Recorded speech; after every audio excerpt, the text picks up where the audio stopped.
Hi, and welcome to another DesSoft tutorial video. In this video, we will look at how to import tags into the instrument index. From the Tables module, we can open the instrument index by selecting the index table from the list on the left.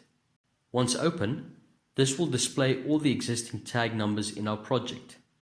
It might be necessary to update existing tag information or to add new tags using an external file like an Excel file. Before we import, let's take a look at a sample spreadsheet that we've prepared. On the first row of the spreadsheet, the columns contain field names that exist in the index table. These fields will be updated during the import process if they exist. The rows following will contain the tags that will either be created or updated. The first 3 tags already exist in the database, but some of the data hasn't been completed yet. The other 7 tags don't exist yet and will be created in the process. If we switch back to the Open Index table and select Import from the ribbon, a file window will open from where we can browse to and open the file we want. In this case, it will be our sample Excel file.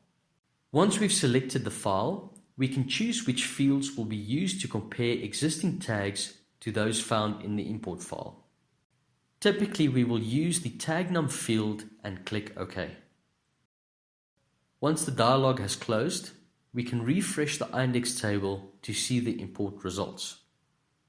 In this case, the IO, area, func, num, and functional descript fields were changed for the existing tags, as well as adding the new tags from the file. Seeing as we've imported new tags, these tags aren't associated to a loop yet, but we can access them from the Components module, under Speed Tool Components, and then All Instruments. Visit us at DesSoft.tech or see the description for more information. Thank you for watching this DesSoft tutorial video.